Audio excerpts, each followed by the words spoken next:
भारत में तेजी से फैल रहा कोविड-19 का एक वेरिएंट बेहद संक्रामक है। ये वेरिएंट शरीर में वैक्सीन को चकमा देकर देश में महामारी के विस्फोट का कारण बन सकता है।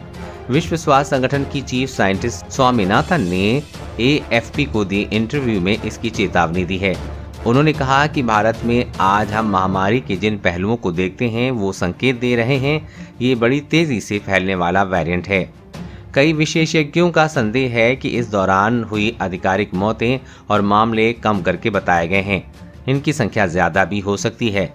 क्लिनिकल साइंटिस्ट स्वामीनाथन कहती हैं कि पिछले साल अक्टूबर से पहली बार भारत में डिटेक्ट हुआ कोविड-19 का B1617 वेरिएंट स्पष्ट रूप से भारत में तबाही का प्रमुख कारक था।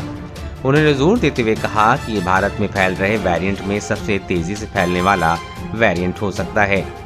WHO ने इसे हाल ही में वेरिएंट ऑफ इंटरेस्ट के रूप में लिस्टेड किया है, जो वायरस की कई प्रजातियों, विभिन्न प्रकार के म्यूटेशन और उनकी विशेषताओं को गिनाता है। स्वामीनाथन ने कहा है कि संकेत है कि ये वेरिएंट अपने मूल रूप से कहीं ज्यादा जानलेवा और संक्रामक है। यहाँ तक कि ये वेरिएंट शरीर में वैक्सीन प्रोटेक्शन को भी चकमा दे सकता है। अमेरिका और ब्रिटेन समेत कई नेशनल हेल्थ अथॉरिटीज ने B1617 वेरिएंट को लेकर चिंता जाहिर की है। स्वामीनाथन को उम्मीद है कि WHO जल्द ही इस पर काम करेगा।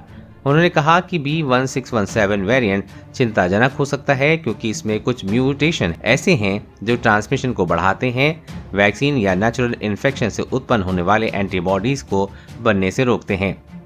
हालांकि स्वामीनाथन ने यह भी कहा कि भारत में तेजी से बढ़ते मामलों और मौतों के लिए अकेले इस वेरिएंट को दोषी नहीं ठहराया जा सकता। उन्होंने कहा कि बड़े पैमाने पर लोगों की भीड़ इकट्ठा होने से ही यहाँ हालात बदतर हुए हैं। प्रधानमंत्री नरेंद्र मोदी और अन्य राजनेताओं द्वारा आयोजित बड़े पैमाने पर चुनावी रैलियों की संक्रमण की रफ्तार के लिए जिम्मेदार ठहराया गया है। स्वामीनाथन ने कहा कि भारत में लगातार बढ़ रहे मामले और मौतों में स्थिति न सिर्फ भयावह है बल्कि इन्फेक्शन नंबर बढ़ने से भी खतरनाक वेरिएंट के उभरने की संभावना बढ़ी है। वायरस जितना ज्यादा अपनी संख्या बढ़ाएगा, संक्रमण फैलेगा, म्यूटेशन के खतरे की संभावना भी उतनी ही ज्यादा बढ़ेगी। कोरोना वैक्सीन और लॉकडाउन से जुड़ी हर खबर सबसे पहले पाने के लिए चैनल को सब्सक्राइब करें और अपने दोस्तों के साथ शेयर करना न भूलें।